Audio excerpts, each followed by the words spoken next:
Olá, boa noite a todos. Vamos dar continuidade à nossa matéria, nossa discussão.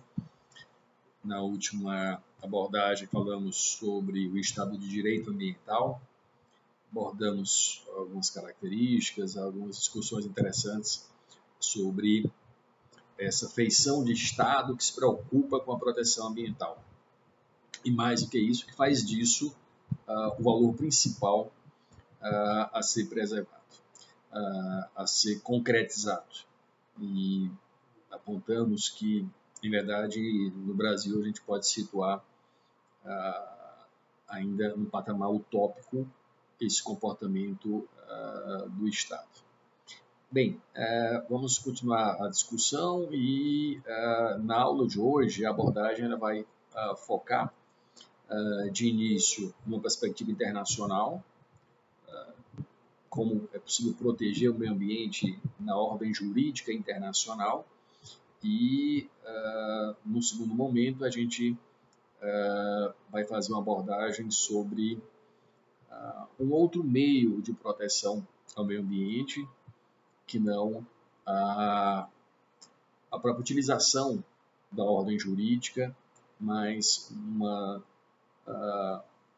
forma de proteção por meio da educação ambiental. Fazer uma rápida panorama, vamos traçar um rápido panorama sobre a educação ambiental. Então, vamos fazer uma abordagem de início que envolva a proteção do direito ao meio ambiente no âmbito internacional. Bom,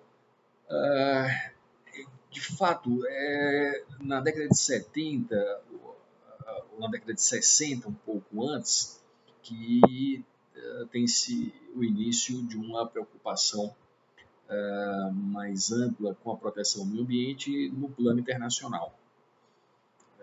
Até o ano de 70, 72, alguns tratados foram assinados. Se pode destacar o Tratado de Moscou, que é de 63, que proíbe a realização de experiências com armas nucleares, tanto no ar como no mar. Também, em 67, a Convenção do Espaço Cósmico. Em 68, o Tratado sobre a não proliferação de armas nucleares. Então, antes de 72, foram esses os tratados mais importantes. Em 69, no Brasil, assinou-se o Tratado da Bacia do Prata, que regulamentava aspectos do meio ambiente e, em seu preâmbulo, destacava que a ação conjugada dos países da Bacia do Prata permitiria o desenvolvimento harmônico e equilibrado e o ótimo aproveitamento dos recursos naturais da região, preservando para suas gerações futuras através da utilização racional desses recursos. Também pode-se destacar em 61, um pouco antes do que eu até então havia relatado, a Convenção para a Proteção de Novas Variedades de Vegetais, que se deu em Paris, no campo da proteção da flora e da fauna. Na poluição marinha, nós tivemos, após o episódio do acidente do superpetroleiro Torrey Canyon, que foi em 67, aproximadamente 300 mil toneladas de petróleo bruto foram lançadas no Mar da França. Então, se deu a Convenção sobre a Responsabilidade Civil por danos causados por poluição por óleo. Isso se deu em 69 e foi em Bruxelas. Então, vejam que essas manifestações e tratados levaram a que a ONU, em 68, editasse uma resolução aprovando a recomendação encaminhada pelo Conselho Econômico e Social, no sentido de convocar para o mais breve possível de tempo uma conferência internacional sobre o meio ambiente. E assim aconteceu com a Conferência de Estocolmo, a Conferência das Nações Unidas sobre o Meio Ambiente, que se deu em 1972. Essa conferência marcada, como as demais também, por divergências entre os países considerados desenvolvidos e os países em desenvolvimento, mas resultou em algumas decisões importantes. Foi ali que se instituiu o Programa das Nações Unidas sobre o Meio Ambiente, o PNUMA. Ali se publicou um importante relatório da conferência, denominado no Brasil de Uma Terra Somente, com alguns alertas sobre a utilização dos recursos naturais, a proteção do meio ambiente. E é de fato possível constatar que depois da conferência, a partir da conferência, vários outros tratados foram editados. Até 92, com a Conferência do Rio, com 92, nós tivemos grandes catástrofes mundiais na área ambiental e passamos a ter, então, uma preocupação crescente com essa proteção. Os recursos tecnológicos permitiram constatar de forma efetiva os danos que estavam sendo causados ao meio ambiente e então passou-se a ter uma preocupação muito maior. Mas veja a lógica. Até então vimos abordando e discutindo a questão da proteção ao meio ambiente no âmbito interno. Mas o dano ao meio ambiente não tem fronteira. Já comentamos também em passando a respeito dessa questão, que o dano ambiental ele se propaga. Então, vivemos num único planeta e o dano causado em parte do planeta certamente repercute em toda a sua extensão, de maneira ou de outra. Vejam os mais diferentes aspectos de poluição, a poluição marinha, por exemplo, então circula ao longo dos mares, prejudicando a todos, atingindo a população marinha e com graves danos. Vejam o que decorre da devastação das florestas, que impacta o clima no mundo inteiro. Veja a emissão de gases causando aquecimento global. Então, há essa percepção clara de que o dano ambiental está além de fronteiras. E o que causa preocupação é que os mecanismos de controle e de regulação emanados da ordem jurídica são de base territorial, lastreados na soberania. E importa definir de maneira mais ampla mecanismos que ensejem uma proteção mais extensa. A Rio 92 foi muito importante, mas um pouco frustrante também, porque muitos esperavam que dali decorresse uma governança ambiental que possibilitasse uma atuação mais incisiva. Nós temos algumas experiências de governança internacional que funcionam, tribunais internacionais, não é? Como o que envolve as questões de poluição marinha. Então, é bem eficaz. Então, esperava-se que dali pudesse decorrer uma governança que permitisse uma cobrança mais incisiva e um controle maior da proteção ao meio ambiente. Mas ali não se efetivou e de lá para cá nós temos alguns avanços, especificamente por algumas conferências que têm lutado contra o aumento da poluição, o aquecimento global. Destaco as chamadas conferências das partes, ou COPs, que têm tido um grande incentivo e com inovação no âmbito jurídico, por meio dos tratados quadro, que pressupõe sempre a fixação de metas, o constante controle da sua realização. Então, são inovações jurídicas bem interessantes, mas ainda insuficientes. E hoje o que se vê é, em verdade, um quadro de desprestígio das relações multilaterais, enfraquecendo a ordem jurídica internacional. Mas é fato que o meio ambiente ele está além das fronteiras. O direito internacional do meio ambiente tem inovado, como comentei, na regulação da proteção do meio ambiente, com a adoção de anexos e termos genéricos nos tratados de maior impacto, de maior importância, que formam grandes tratados quadro, o que significa, na verdade, um campo normativo a ser complementado por meio de decisões que emanam de reuniões futuras, reuniões periódicas dos Estados participantes. Então, as COPs ou conferências das partes têm esse objetivo. E também por meio da fixação de metas de redução da poluição e do aquecimento global. Então, são inovações no âmbito jurídico que padecem da falta de efetividade e de mecanismos de controle e de compliance, mas são inovações que ampliam as possibilidades de preservação do meio ambiente. Mas é fato que toda essa urgência ambiental não foi capaz de criar um sistema de proteção específico ao meio ambiente.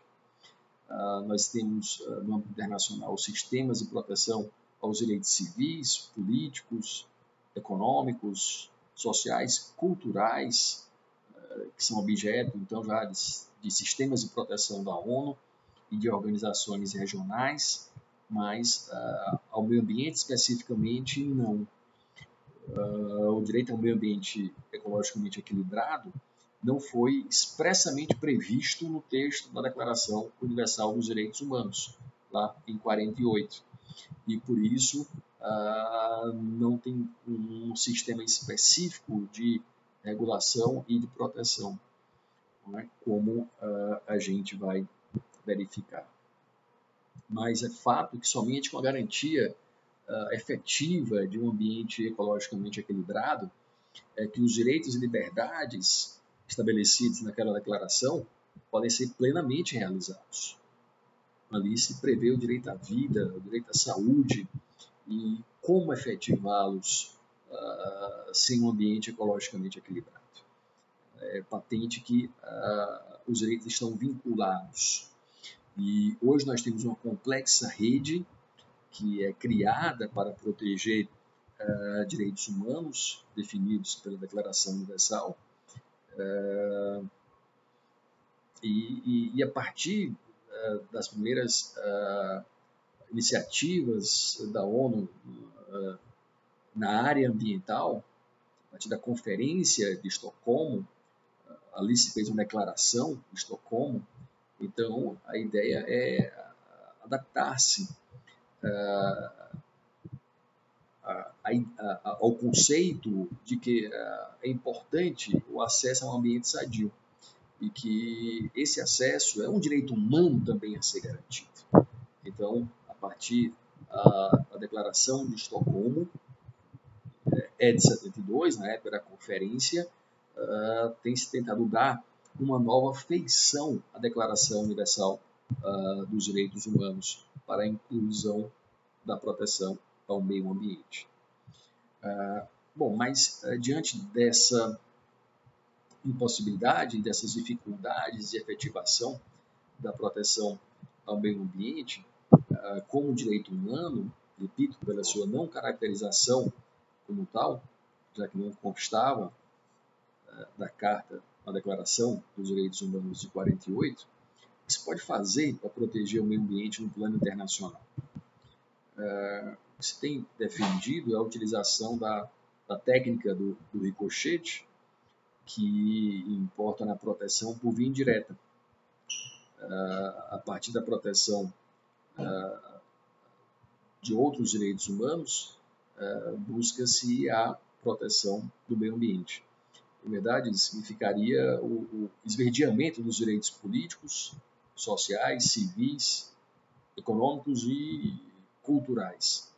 Então, a partir dessa tendência de esverdeamento desses direitos, se chegaria à proteção do meio ambiente no plano internacional com mais eficácia, com mais força, uma tentativa de fazer com que se tenha ou se possa utilizar dos mecanismos ou do sistema que já existe de proteção aos direitos humanos com maior eficácia. Se percebe essa tendência no Protocolo de São José, no artigo 11, ou na Carta Africana de Direitos do Homem, seu artigo 24, que inseriram expressamente a garantia de acesso a um ambiente sadio no rol de direitos fundamentais a serem protegidos. Mas vejo que isso é uma exceção. Então, no Protocolo de São Salvador e na Carta Africana de Direitos do Homem, ali a expressa garantia de acesso ao ambiente sadio no rol de direitos fundamentais a serem protegidos. Mas, de uma forma geral, não é assim que tem ocorrido. Vejam que no artigo 11 citado se dispõe que toda pessoa tem direito a viver em ambiente sadio e a contar com serviços públicos básicos e que os Estados, parte, promoverão a proteção, preservação e melhoramento do meio ambiente. Interessante que a OEA, a partir do relatório da Secretaria-Geral da Organização,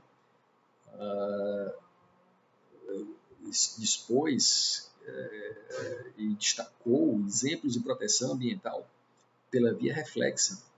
Então, os relatórios periódicos têm indicado que tem crescido a proteção ao meio ambiente por meio de via reflexa. Cita-se o caso, por exemplo, do povo Yanomami aqui no Brasil, demanda que lá foi posta entre a própria República Federativa do Brasil e os Yanomamis, e a proteção do meio ambiente se dava a partir da proteção dos direitos humanos. Da mesma forma, também, o relatório cita o caso da comunidade indígena Avas Tini Maiana e Nicarágua. Então, era a disputa que se travava, e foram os dois primeiros casos de temática ambiental analisados pela Comissão e pela Corte Interamericanas.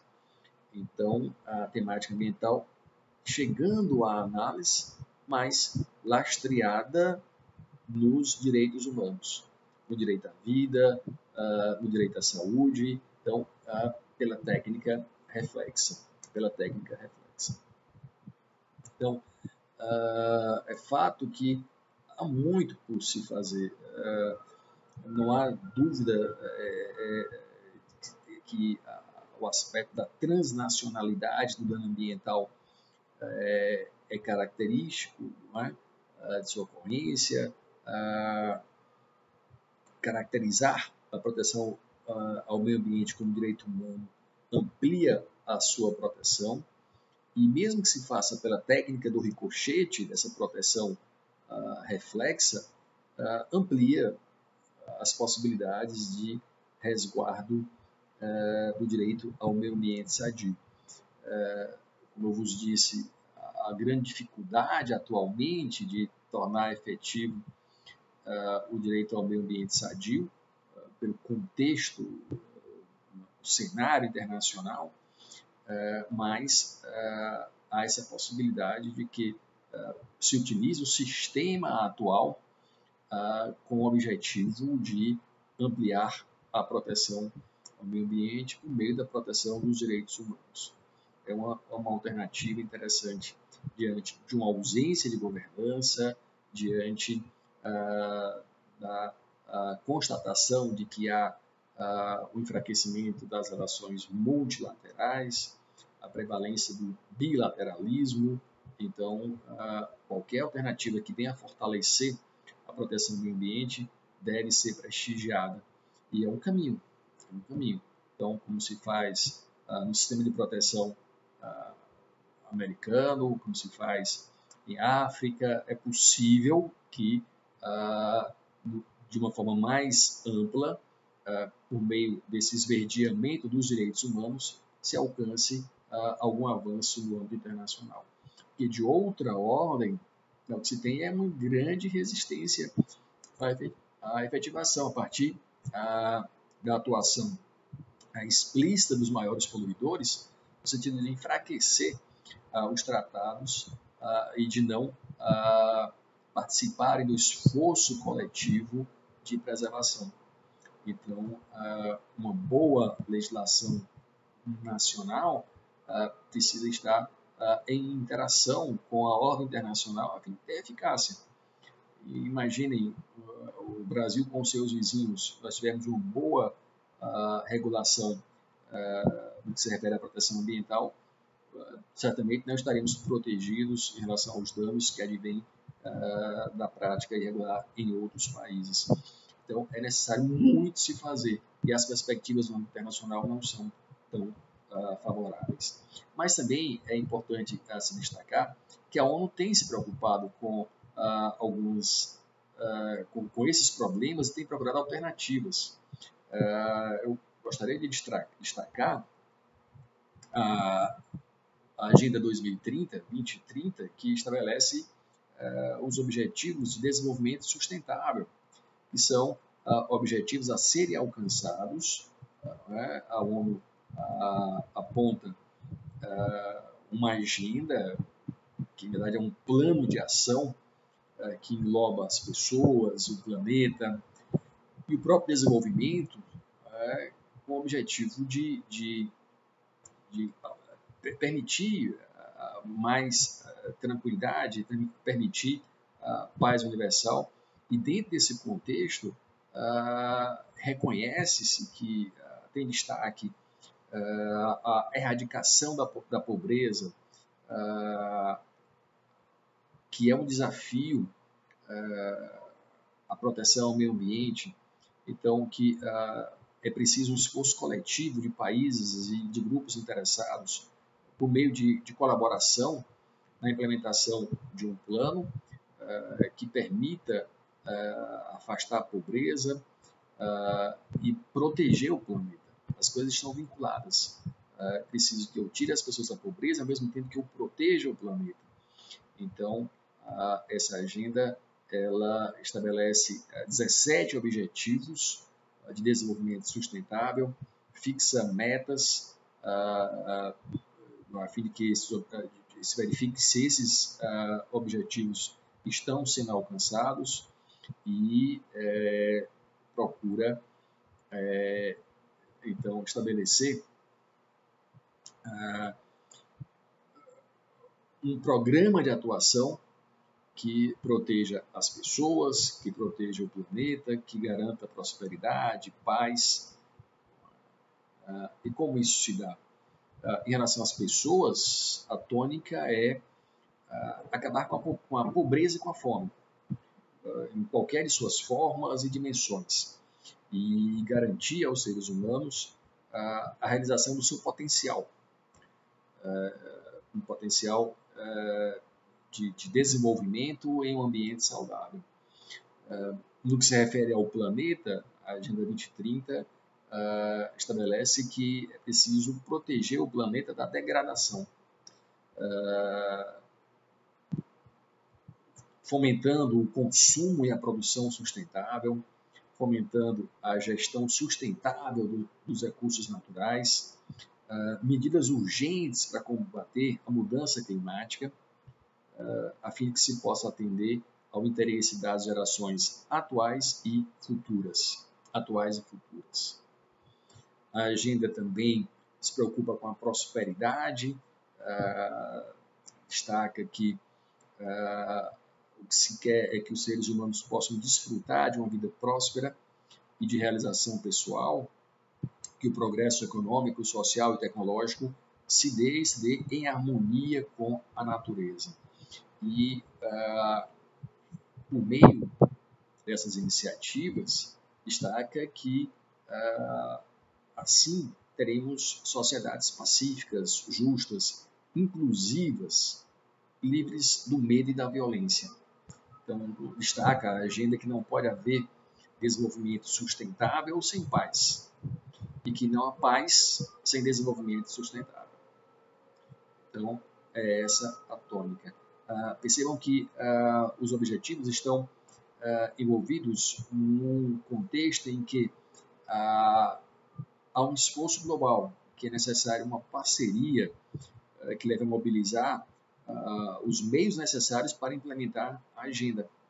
Então, é uma parceria global que se convoca para implementar um desenvolvimento sustentável, baseado no espírito de solidariedade, que mais uma vez o destaque do princípio de solidariedade social, que tem a ênfase na necessidade dos mais pobres, mais vulneráveis, e que conte com a participação de todos. Então, é uma temática bem interessante e é uma iniciativa que é certamente de soft law, como se chama, não tem caráter de obrigatoriedade, mas como estabelece objetivos a serem alcançados e metas a serem aferidas, então é um instrumento valioso, porque termina ensejando uma análise da realidade, não é? E permite o planejamento da atuação a fim de que os objetivos sejam alcançados. Então, são lançados alguns objetivos de desenvolvimento sustentável, entre os quais o objetivo primeiro é acabar com a pobreza em todas as suas formas e em todos os lugares, o objetivo primeiro. O objetivo segundo é acabar com a fome, alcançar a segurança alimentar e melhoria de nutrição e promover a agricultura sustentável. Então vejo que sempre tem esse vínculo entre a condição do homem e a proteção à natureza. Acabar com a fome e promover segurança alimentar, melhorando a nutrição, mas de forma a ensejar que a agricultura seja sustentável. O terceiro objetivo tem a finalidade de assegurar uma vida saudável e promover o bem-estar para todos, em todas as idades. Então, postula-se uma vida saudável para todos, em todas as idades. O objetivo quarto tem por objetivo assegurar a educação que seja inclusiva e equitativa, de qualidade, e promover oportunidades de aprendizagem ao longo da vida para todos.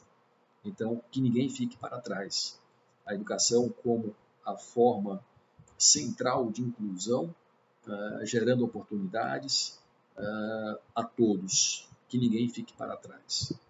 O objetivo quinto é alcançar a igualdade de gênero e empoderar todas as mulheres e meninas. Então, é uma questão também central. A gente sabe que em diversas sociedades a igualdade de gênero é uma realidade que está longe de se concretizar e que causa grandes transtornos pela mera condição de gênero. Então, a luta é para a igualdade de gênero. Objetivo sexto, assegurar a disponibilidade e gestão sustentável da água e saneamento para todos. Então, esse é um grave problema brasileiro ainda, a falta de saneamento, com todas as consequências que daí decorrem, e em diversos outros países também. Então, não há uma gestão sustentável da água e nem há saneamento para todos. E saneamento implica erradicar doenças, implica em melhores condições de vida e saúde. Então, o objetivo sexto é assegurar a disponibilidade e gestão sustentável da água com saneamento para todos. O objetivo sétimo é assegurar o acesso confiável, sustentável, moderno e a preço acessível à energia para todos. Então, a energia é vital e assegurar que se tenha acesso confiável, sustentável, moderno e a preço acessível. Vejo que a proteção é bem ampla. Então, o que se quer é que haja o acesso à energia a todos, porque é essencial para uma boa qualidade de vida. É evidente que isso envolve também as formas de energia, as formas sustentáveis de energia. Nós temos um país que tem um potencial enorme para desenvolver energias alternativas, como a solar, a eólica. A nossa base é hidráulica, que já está ultrapassada mais pelos danos sociais do que de qualquer outra ordem, sociais e naturais também, mas não chega a ser tão comprometedora quanto a energia atômica, mas temos um potencial enorme de crescimento nesse âmbito. Ampliando novas formas de energia, teremos energia sustentável e certamente a um preço mais acessível. Falta uma política de incentivo nessa área, muito em razão também de uma visão de médio e longo prazo mais progressista, de órgãos de atuação que não sejam capturados pelos atuais contextos políticos e econômicos. Então, mas o potencial o mais complexo nós temos, que é o potencial para desenvolver as energias. Objetivo 8º, promover o crescimento econômico, que seja sustentado, inclusivo. Sustentado, inclusivo. Que haja emprego direto e produtivo e trabalho para todos. Então, é o meio ambiente do trabalho, um crescimento sustentado e que haja emprego pleno e produtivo e trabalho decente, trabalho adequado para todas as pessoas, que se vislumbra esse aspecto do meio ambiente. Objetivo 9, construir infraestrutura resiliente, promover a industrialização inclusiva e sustentável e fomentar a inovação. Então, a construção de infraestruturas que sejam resilientes, com a industrialização inclusiva e sustentável e fomentar a inovação, que eu tenha a capacidade de criar a infraestrutura necessária em transporte, em meios de acesso, a fim de que as pessoas possam melhor viver, com uma industrialização que não exclua as pessoas, seja sustentável e baseada na inovação. Esse é um dos objetivos, é o objetivo 9. O 10º é o objetivo de reduzir a desigualdade. Reduzir a desigualdade tanto interna dos países como entre eles. É um grave problema também a questão da desigualdade. Ficou muito explícita essa questão com a pandemia. Então, nós tivemos aí demonstração clara de que a doença atingiu a todos, mas as consequências foram diferenciadas. Como diferenciada é a realidade das pessoas. Então, a maior parte das pessoas que morreram em Fortaleza foram as pessoas que habitavam os bairros mais pobres. Então, a desigualdade é algo que é muito amplo em nosso país e merece uma política mais incisiva de diminuição. E entre os países nem se fala, a onda de migração tem levado à percepção de que não adianta enriquecer sem dividir. Então, as pessoas todas vão se deslocar para os países onde possam ter renda e melhores condições de vida. Objetivo 11. Tornar as cidades e os assentamentos humanos inclusivos, seguros, resilientes e sustentáveis. Então, permitir as melhores condições de habitação, permitir que as pessoas possam ter moradia próxima a onde trabalham, todos os aspectos que envolvem o direito à cidade. Objetivo 12. Assegurar padrões de produção e de consumo sustentáveis. Então, deve-se assegurar padrões de produção e de consumo sustentáveis. A questão do consumo e a forma do consumo, produtos que são programados para deixar de funcionar em determinado período de tempo, todos esses aspectos devem ser objeto de ponderação, assegurando padrões de produção e de consumo que sejam sustentáveis. Objetivo 13. adotar medidas urgentes para combater a mudança do clima e seus impactos. Então, esse objetivo convoca a que se adotem medidas urgentes para o combate à mudança climática. O 14, conservar e usar de forma sustentável os oceanos, mares, recursos marinhos, sempre com foco no desenvolvimento sustentável.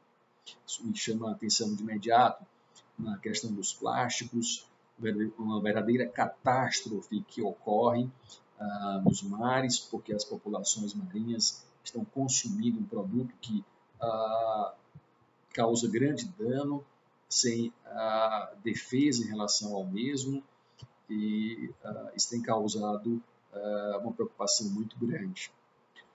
O objetivo 15, proteger, recuperar e promover o uso sustentável dos ecossistemas terrestres, gerir de forma sustentável as florestas, combater a desertificação, deter e reverter a degradação da terra e deter a perda de biodiversidade.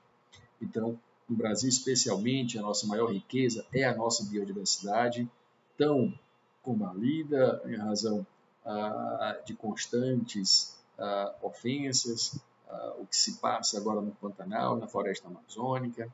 Então, o objetivo 15 convoca a que se proteja, recupere e promova o uso sustentável desses ecossistemas. É vital que assim seja. Objetivo 16, promover sociedades pacíficas e inclusivas para o desenvolvimento sustentável, proporcionar o acesso à justiça para todos e construir instituições eficazes, responsáveis, inclusivas em todos os níveis. Observem que as instituições funcionando são mecanismos de defesa e efetivação dos direitos humanos. Veja a importância que tem as instituições, como já nos alertava o Douglass North. E, por fim, o objetivo 17, fortalecer os meios de implementação e revitalizar a parceria global para o desenvolvimento sustentável.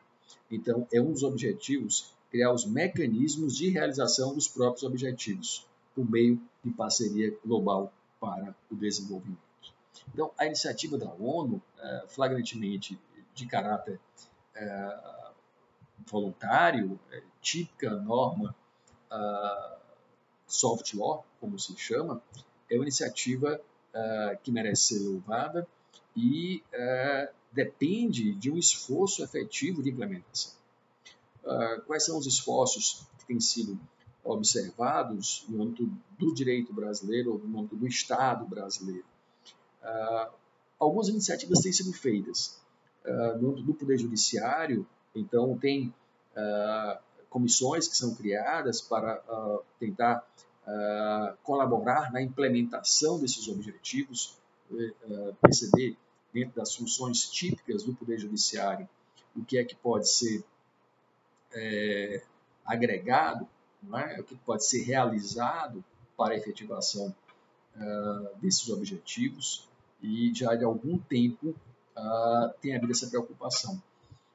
Mas vejo que os objetivos são, de fato, um grande desafio, porque convocam a um novo padrão, a um patamar de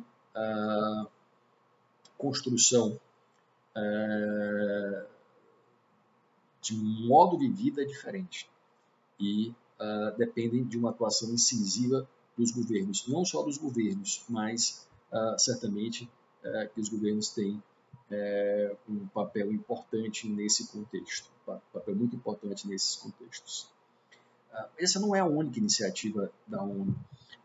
Uma iniciativa que também é digna de destaque e que merece que aqui se aponte são os princípios de atuação que a ONU estipulou para as empresas, os chamados princípios RUD. O que é que se deu? Preocupada com a importância da atuação da empresa e com a forma de exercício da atividade empresarial, considerando que muitas empresas geram mais recursos do que diversos países, que têm orçamentos muito mais amplos do que diversos países, que empregam muitas pessoas, e com um certo nível de não efetivação de responsabilidades, a ONU tem se preocupado em estipular padrões de atuação, padrões de comportamento. Então, os princípios RUD, eles vieram nesse contexto, quando em 2011 a ONU, por meio do então secretário-geral, que é o Kofi Annan, propôs um grupo de estudos que tentasse criar compromissos que pudessem ser assumidos pelas empresas com o objetivo de gerar uma atuação que tivesse sintonia com o desenvolvimento sustentável e a proteção dos direitos humanos. Percebam que há aqui uma correlação muito clara hoje entre a atuação das empresas e os direitos humanos, que merece ser cada vez mais aprofundada, que evidencia que as empresas devem atuar em um patamar diferenciado, e a partir disso esses princípios foram elaborados. Há uma resolução que é de 2011, em que a ONU propõe a aplicação de regras de atuação para as empresas. Chamam-se princípio RUD, porque o então assessor do secretário-geral Kofi Annan, John Ruggie, professor da Universidade de Harvard, foi chamado a criar um grupo de trabalho para elaborar esses compromissos que poderiam ser sugeridos às empresas. Evidentemente não são impostos, são sugeridos, compromissos de atuação, e a partir daí, em 2011, houve uma resolução que os oficializou e ficaram conhecidos como princípios RUD, que, em verdade, estão sintonizados com os princípios de desenvolvimento sustentável, com os objetivos de desenvolvimento sustentável, porque estabelecem compromissos de atuação das empresas. Por que a preocupação? Porque as empresas atuam em cadeia, que as empresas atuam em cadeias que são globais. Então, o empresário, ele busca o seu fornecedor ao longo de toda a esfera terrestre, onde tiver uma produção que seja de qualidade e a preço bom, eu vou comprar. Posso terceirizar até a fabricação de produtos que venderei, ou que passam parte do meu processo produtivo. E muitas vezes essas empresas estão em territórios diferentes, submetidas a ordens jurídicas diferentes. E como responsabilizar uma empresa por algum dano aos direitos humanos que outra causa? Ela faz parte da cadeia produtiva e causa danos. Como buscar essa responsabilização? Então, as ordens jurídicas não são compatíveis a permitir essa responsabilização. E a empresa é global, a empresa tem uma atuação global. Então, esses princípios convocam as empresas a atuarem de forma diferente. São de aceitação voluntária. Mas percebam, o que ocorreu com a Peugeot? A Peugeot fez um código de conduta, um código de ética, em que se compromete pelos danos aos direitos humanos que sejam causados por qualquer dos seus fornecedores, em qualquer local de atuação. Aonde atuarem, se dano causarem, a Peugeot assume o compromisso de indenizar os prejuízos causados. Então, de alguma forma, tem repercutido esses princípios na linha de soft law, ante a ausência de uma governança que imponha, que exija padrões de comportamento de forma mais cogente. Mas são avanços. De fato, a gente tem conseguido, de uma forma ou de outra, mobilizar as empresas para atuarem de uma maneira mais condizente com a proteção ao meio ambiente e condizente com a proteção aos direitos humanos. Então, são iniciativas louváveis. Mas vejam, vimos a ordem jurídica interna, que depois vamos detalhar nas aulas posteriores. vimos que a ordem jurídica no plano internacional tem se esforçado, mas tem dificuldades em estabelecer padrões que levem à proteção do meio ambiente, o que nos remete à ideia de que a ordem jurídica ou o direito por si não vai resolver o problema, que é preciso muito mais do que isso. E uma linha de atuação que tem permitido grandes resultados, embora a médio e longo prazo, é a atuação por meio da educação ambiental. Então, é preciso a criação de mecanismos alternativos de efetivação da proteção do meio ambiente, e a educação ambiental é um mecanismo. Vejam que, quando abordamos o artigo 225 da nossa Constituição, nós destacamos que nós incentivamos a educação ambiental como meio de proteção ao meio ambiente, como meio de efetivação do direito ao meio ambiente sadio. E é fato, só o direito é incapaz de resolver a questão da proteção ao meio ambiente. Então, a educação ambiental é um dos mecanismos de alteração da realidade atual e de criação de uma cultura de proteção ao meio ambiente. Bom, a educação ambiental ela tem sido diversas abordagens e não é demais apontar que hoje pelo menos 15 correntes de educação ambiental têm atuado. Correntes de tradição mais antiga, de tradição mais recente. Vamos situar algumas dessas correntes que propõem-se a uma abordagem de educação ambiental. Em primeiro lugar, a corrente naturalista. Essa corrente ela é centrada na relação com a natureza. O enfoque de educação tanto pode ser cognitivo, ou seja, aprender com coisas sobre a natureza, pode ser experiencial, viver na natureza e aprender com ela, ou pode assumir um caráter mais afetivo, espiritual, associando a criatividade humana à criatividade da natureza. Mas a tradição dessa corrente é muito antiga. Vejam que elas com frequência reconhecem as proposições da corrente naturalista, com frequência reconhecem o valor intrínseco da natureza, acima e além dos recursos que ela proporciona e do saber que se pode obter dela. Tem repercutido de forma intensa. A tradição a gente pode apontar que é bem antiga de fato, porque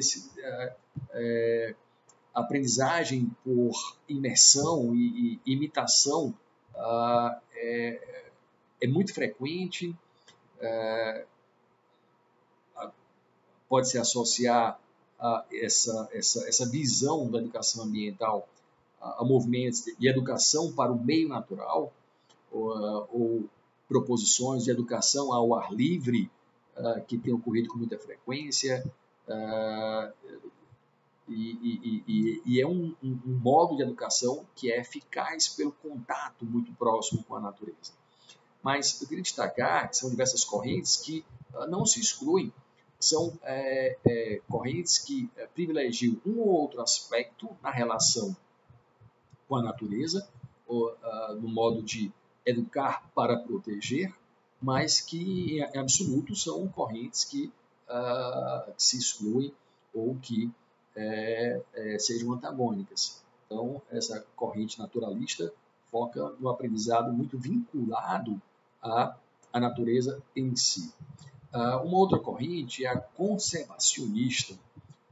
Essa corrente, ela agrupa proposições que são centradas na conservação dos recursos, tanto no que concerne a sua qualidade, como a quantidade, por exemplo, a água, o solo, energia, as plantas, animais, o patrimônio genético construído, etc. Então, quando se fala de conservação da natureza, como da biodiversidade, trata-se de a natureza tomada como um recurso. Então, a ideia é conservar, manter por meio da conservação. É uma preocupação intensa com a administração do meio ambiente e com a gestão ambiental.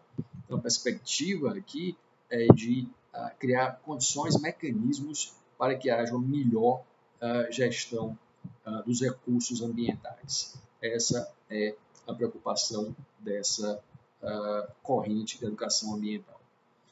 Já a corrente resolutiva remonta a meados da década de 70, ela decorre da constatação da gravidade da crise ambiental e da sua aceleração crescente. Então, as proposições são baseadas na percepção de que o meio ambiente é considerado principalmente como um conjunto de problemas que tem que ser resolvidos.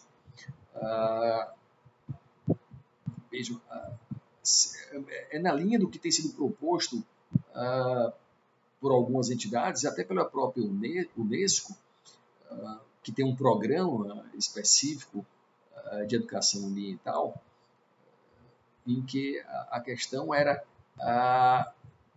informar as pessoas sobre como resolver problemáticas ambientais, desenvolver habilidades voltadas para resolver os problemas ambientais. Daí a ideia de corrente resolutiva. A preocupação central era identificar e resolver os problemas ambientais.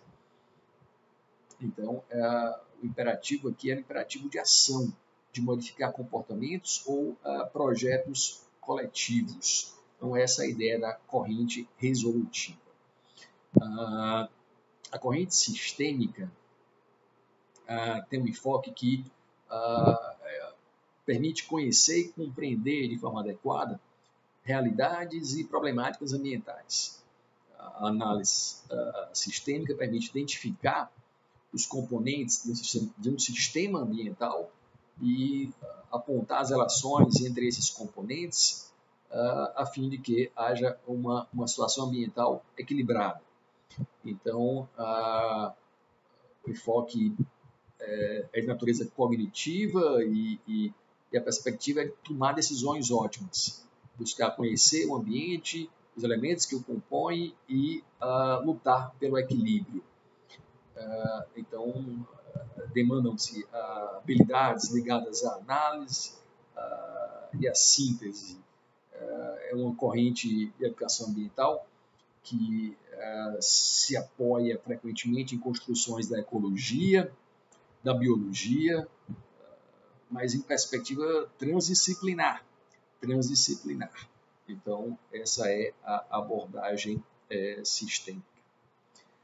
Já a corrente científica, assim é chamada porque dá ênfase ao processo científico, com o objetivo de abordar com rigor as realidades e problemas ambientais, compreendê-los, identificando as relações de causa e efeito que possam se dar nos ambientes, nos ecossistemas. O processo é centrado na indução de hipóteses a partir de observações e na verificação das mesmas. Então, sempre em processo de experimentação, focada, portanto, em abordagens científicas.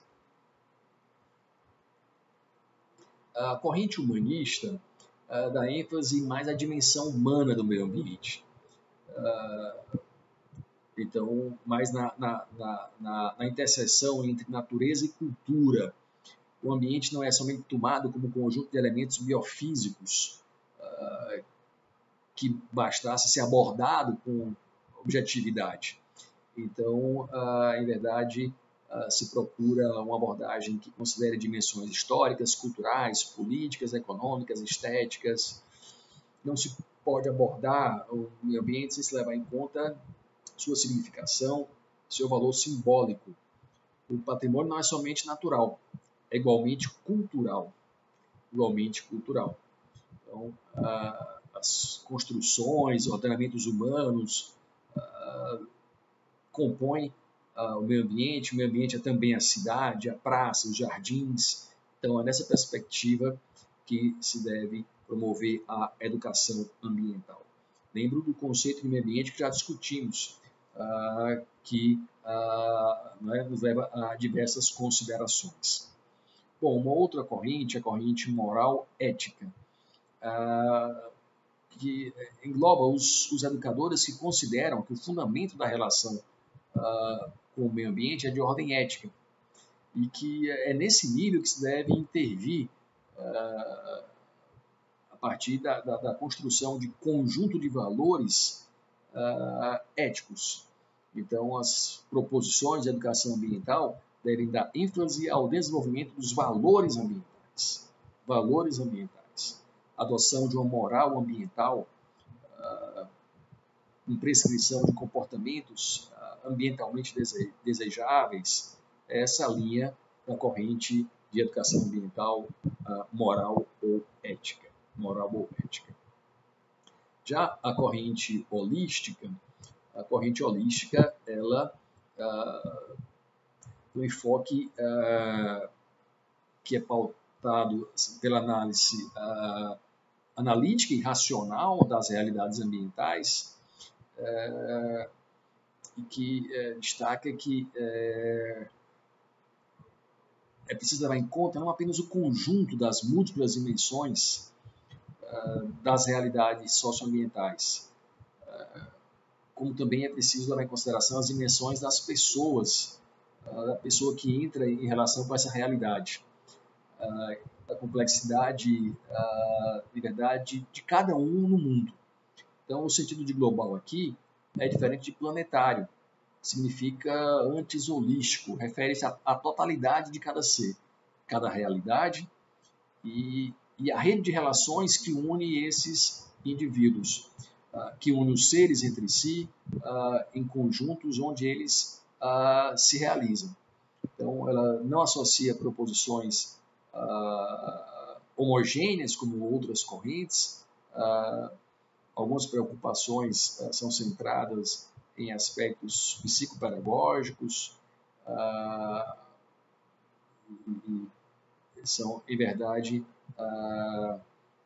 concepções que têm uma cosmologia ou visão de mundo em que os seres estão relacionados entre si. Então, mais nesse sentido, a abordagem que se toma na corrente holística de educação ambiental. Há uma outra corrente, a corrente biorregionalista, em que, a partir do conceito de biorregião, em que se toma biorregião como espaço geográfico definido por suas características naturais, muito mais do que por suas fronteiras políticas, e que implica em um sentimento de identidade entre as comunidades humanas que ali habitam. Então, a partir desse contexto, o biorregionalismo, essa corrente de educação ambiental propõe o retorno à terra, propõe que com as desilusões, com a industrialização e com a urbanização massivas, se faça uma abordagem socioecológica que se interessa pela dimensão econômica da gestão de vida que deve ser compartilhada, como é o meio ambiente. Então, ela se inspira geralmente numa ética ecocêntrica, centra a educação ambiental no desenvolvimento de uma relação preferencial com o meio local e regional, no desenvolvimento de um sentimento de pertença. Então, a abordagem que é muito vinculada ao local específico. Se define que biorregião é um lugar geográfico que corresponde habitualmente a uma bacia hidrográfica que possui características comuns como relevo, altitude, flora e fauna, e que a história e cultura dos homens que a habitam faz parte também da definição de uma biorregião. Essa perspectiva leva a olhar o lugar sob o ângulo dos sistemas naturais e sociais, em relações dinâmicas. Então, é interessante a corrente biorregionalista. Atentem que são diversas correntes que têm por objetivo fazer com que as pessoas protejam o meio ambiente. São diferentes perspectivas, às vezes decorrente até do próprio conceito do que é meio ambiente, às vezes com um conceito uniforme, mas com foco em um determinado aspecto da proteção ou em uma determinada estratégia de proteção do meio ambiente. A corrente práxica foca, por exemplo, na aprendizagem na ação pela ação e para a melhora da ação. Não é a tônica o desenvolvimento de conhecimentos e as habilidades com vista a uma eventual ação, mas impor de forma imediata em situação de ação e de aprender através dessa ação. Então, a aprendizagem convida a uma reflexão na ação, do projeto em curso. Então, a praxis consiste essencialmente em integrar reflexão e ação. Então, é essa a lógica da corrente práxica. Ela é, por excelência, aquela corrente que objetiva a pesquisa da ação. O objetivo essencial é de operar uma mudança no meio das pessoas, no meio ambiente, com uma dinâmica de participação. Essa é a corrente práxica. A corrente de crítica social, essa muitas vezes associada à